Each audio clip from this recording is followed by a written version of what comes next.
Hey, what's up guys? Damien here. So it's Friday, July 8th, I believe, and I'm going to do some bike maintenance since I have the day off. And somebody commented on my last video, the 5,000 mile update, just asking some general maintenance questions, and even though I answered in the comments and I had some time today and some work to do, might as well just do a video about it so you can kind of see some of the bike maintenance that I do and some of the unexpected ones that I just kind of ran into. So this is my e-bike. Got the batteries out and I've got it flipped upside down. I always put foam down on the ground so that I don't scratch up the throttle assembly and stuff because it kind of sticks up above. So I just do that for safety of the floor and my bike parts. This is my old hub motor and rim. And the reason why I have this out here is because one of the things that I'm going to do in this video is, if you can see down here, there are two spokes. Oops, where is it? There you go, one there and one there. Two spokes missing. They were broken and I just removed them. They broke right here at where they attach to the hub, so shouldn't be a big deal. Hopefully this motor, I'm going to do a measurement really quick, but I think this motor and this motor should be the exact same size. I'm really hoping. And then even though the spokes on this one are silver, I don't really care. As long as they're the right length, then I'm just going to put them on here and start using this for parts now. So yeah, and then I'll be doing some other general maintenance stuff, just so you guys can see, what I would do. Again, I haven't really done much maintenance on my bike in the last 5,000 miles. Or sorry, I guess there's probably, on this particular bike, there's probably 3,000 miles. And then on this kit, there's about 1,500 miles. So even though I just made my 5,000 mile update, I'm actually closer to 6,500 going on 7,000 miles. So I'm just going to skip the 6,000 mile update and go straight to 7,000. I just can't keep up, man. Honestly, I ride so much. It's incredible. So anyway, let's get started. Gonna work or not? It's hard to tell. So I'm gonna just pull the spoke off and see what I come up with. It's supposed to. These are supposed to be 166 millimeters in length for the YesComp kit. So unless they change the size of the motor, which it doesn't look like they did, it looks like the radius is the same. So I guess we'll see. So I'm gonna pick a spoke and I'm gonna find one that has a decent, these are 12 gauge spokes, by the way. I'm gonna find one that has a decent nipple so I can not have to worry about that in the future. So as long as it's able to be turned and stuff, then we're gonna be good.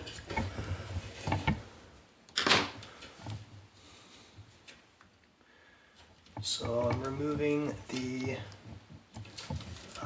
little rim strip, or part of it anyway, and basically you probably can't see inside. Let me see.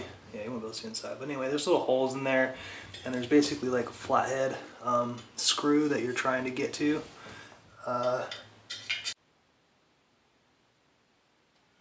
it's really weird. So normally they would have a flathead screw in there, but these ones actually don't. I mean, it looks like this thing is like inserted. Oh, I guess it does have a flathead. Just it's like it's so corroded that it doesn't look flat anymore.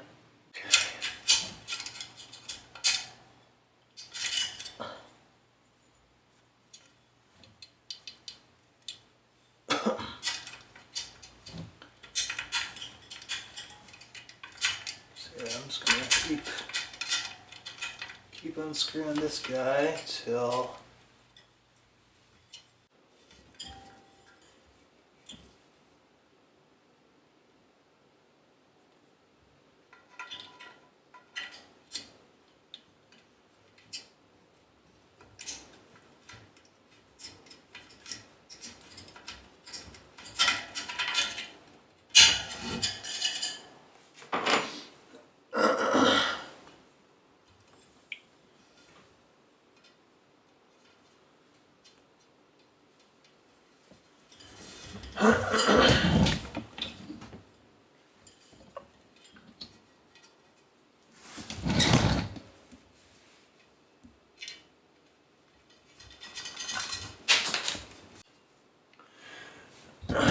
Alright, so as you can see, I removed one of the spokes here.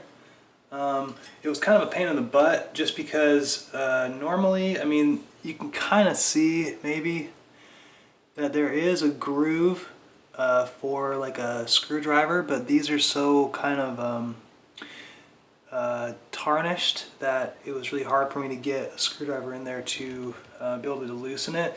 So what I basically had to do is I had to kind of like, as I was loosening the nipple, I had to bend the spoke a little bit so that the nipple would stay through the rim so I could unscrew it all the way, and then finally it just popped off. So there we go. Just slide that out like that. Okay, make sure you save the bottom piece, which that was luckily like I was able to get out pretty easily. Looks like it needs to go through here. Oh man. 'Cause there's no way it's gonna go that way. So, let's see if we can bend it. Yeah, there we go. Okay. Alright. So it's in place. It looks like it will be long enough, so that's good. I mean, it technically might be a little bit short, but there's enough threads to be able to get that through. So yeah, there's the first one. It looks like it's gonna work. I will remove the next spoke out of the old wheel.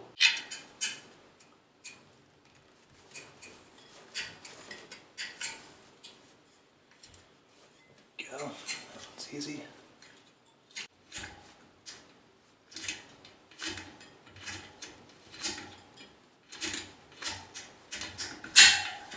Go. So now we'll kind of figure out where this one's going to go. This one goes the other side as well.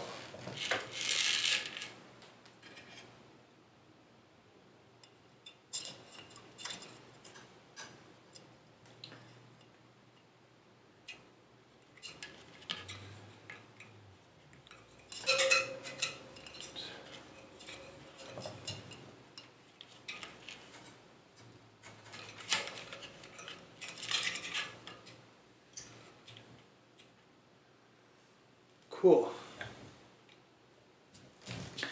So that one's going to go right in there.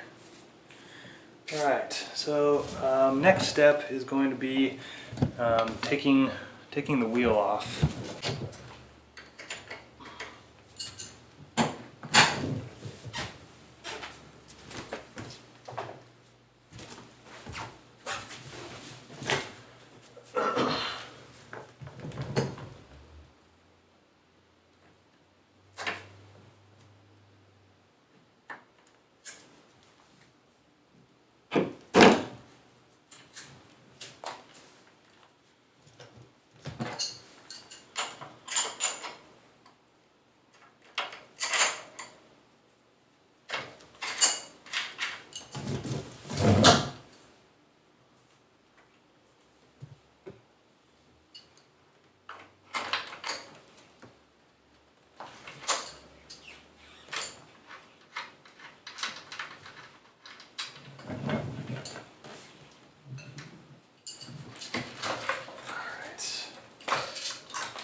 Totally took the tire off the wrong side, but it's okay.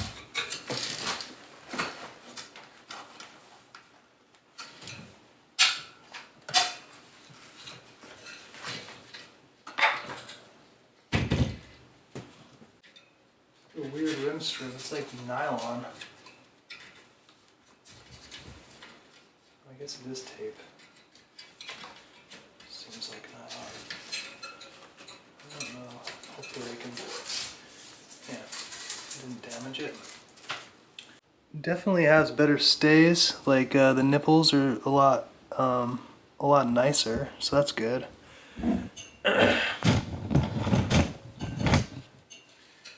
So right now we're just trying to. Oh, cool. There's one. Okay. Let's see if we can get the other one to fall out.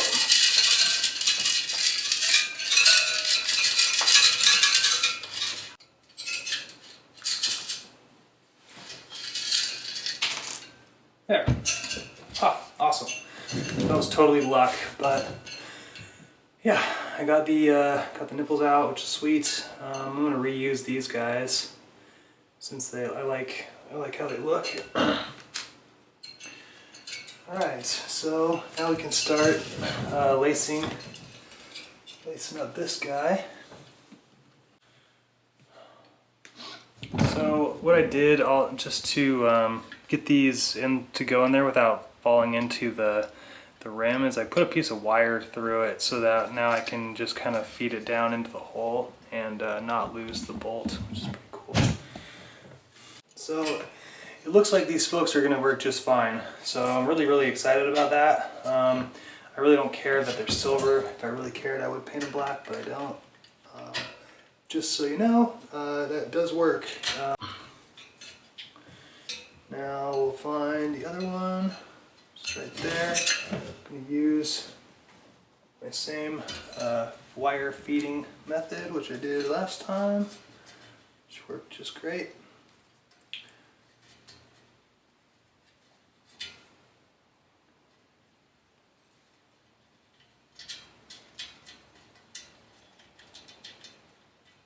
Cool.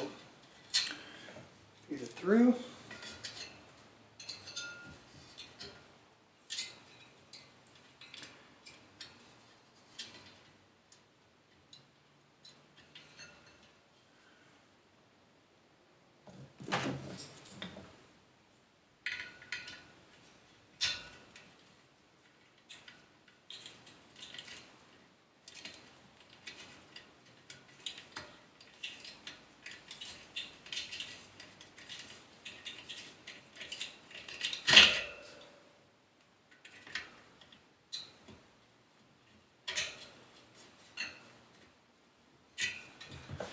Okay.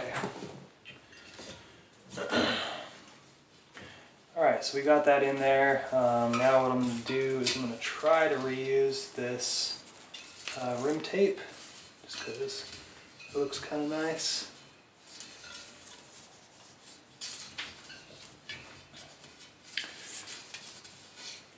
So we're going to rematch up the filler stem hole.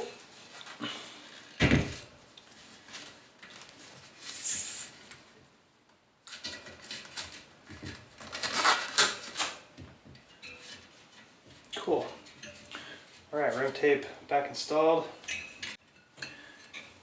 Yeah, seems pretty good. Definitely need to tighten it, so let's install the wheel back on the rim. Actually, let's put the tire back on first. You don't really need all these crazy tools. If you have your just little, a couple of these little plastic wrenches on these fat wheels, like it's really easy to get the tires back on, I found anyway.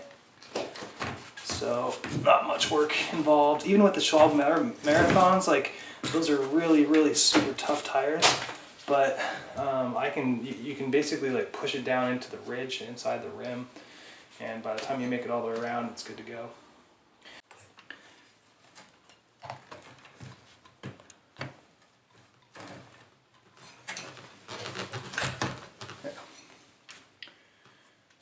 Okay, wheel back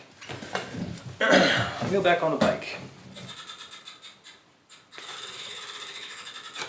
So you want to make sure it's fully seated.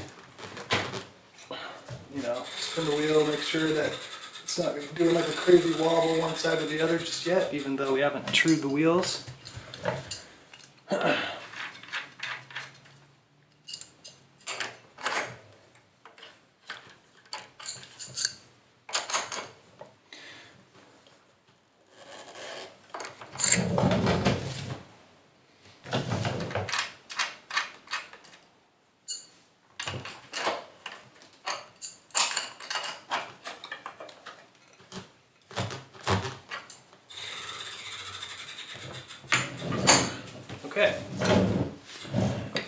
good enough to start with. So now what we'll do is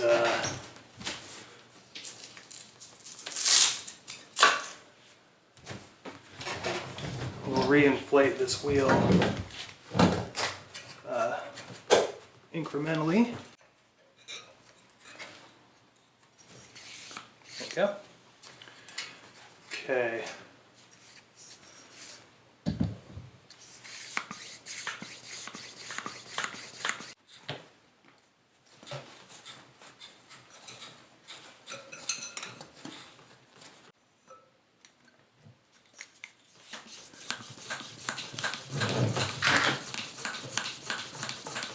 What I'm going to do is we're going to rehook the brake up, reattach the brake, I should say.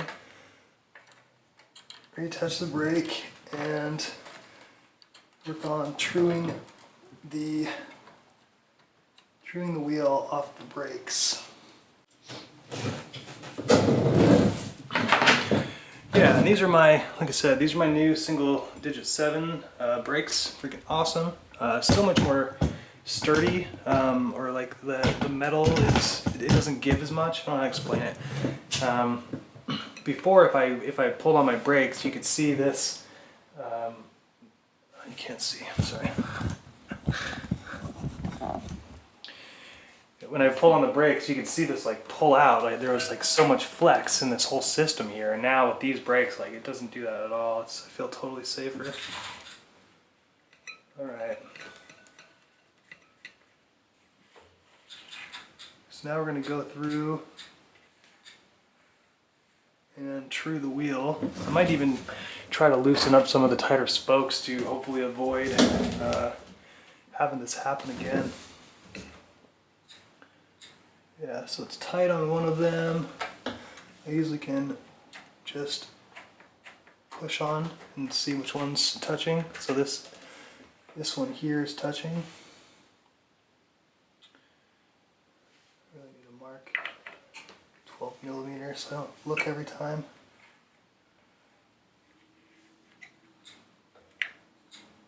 Okay. Yeah, usually I true on the ground. It helps it's not so hard on my back. So yeah, you can tell, which side you need to adjust based on, you wait till you find the rub. So there's some rubbing right there. And you just push both brake pads and see which one moves more. The one that moves more is the one that's not touching, obviously. Okay, no rubbing. Okay, rubbing there. Looks like the outside's rubbing.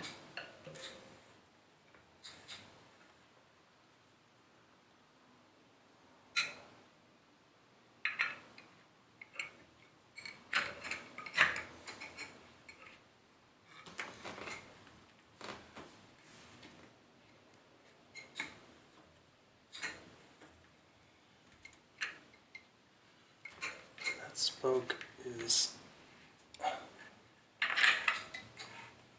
super tight, so instead of tightening that one up, I'm going to tighten a different one up.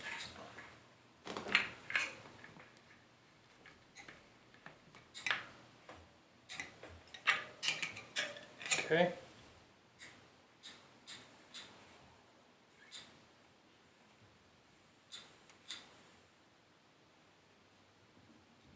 Alright, so this is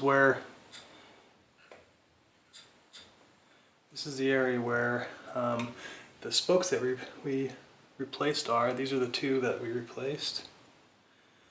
So I'm going to get those kind of tight. Not too tight, but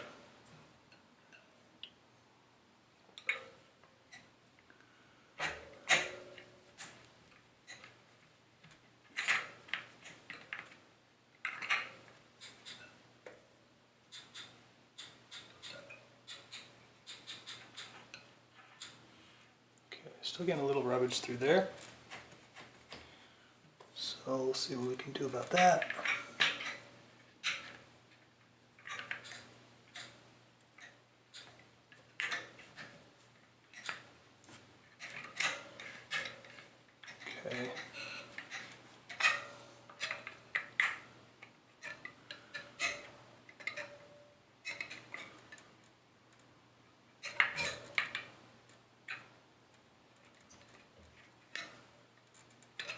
What's that weird loose one?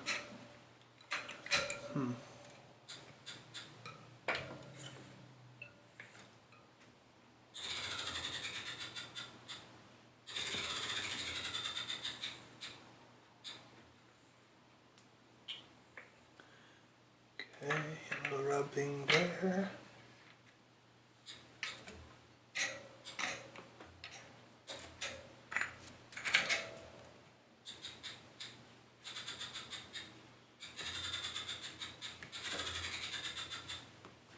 Cool. And that's it. So far we've replaced 2 broken spokes on rear hub motor, and we've trued the wheel, retrued the wheel, and we'll end up re-inflating it here again in a second as well. So the next bit of bike maintenance that I'm going to do is I've been noticing that my seat has been creaking a little bit, so over time this bolt ends up kind of just getting loose a little bit. So we're going to go ahead and snug that up. Bike creaks can be a lot of things, but just in particular, this is what is creaking on my bike right now.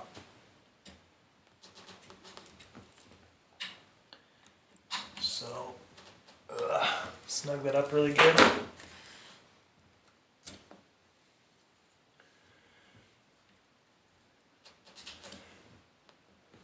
Loose spokes will also creak, so you definitely want to check all your spokes. Basically, if it's loose, you'll hear that sound. So this is a good time to go through and check my front wheel as well. Just check all the spokes, because this is a fairly new wheel. So the spokes will stretch.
Okay.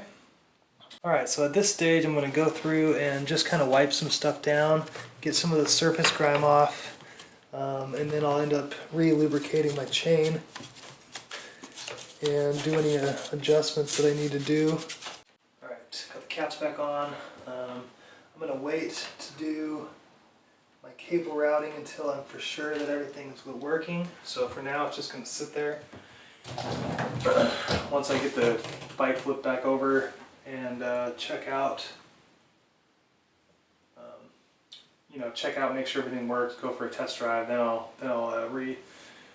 reattach that to there.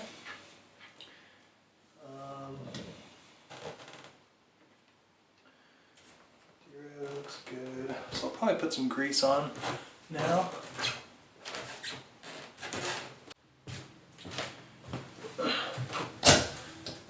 Alright, so I'm gonna lubricate the chain. This is what I use. It's called Rock and Roll. You shake it up. It comes with a big bottle. It's like 14 bucks. Like Tri-Flow is about this size and the same price, but for this one you actually get a huge bottle.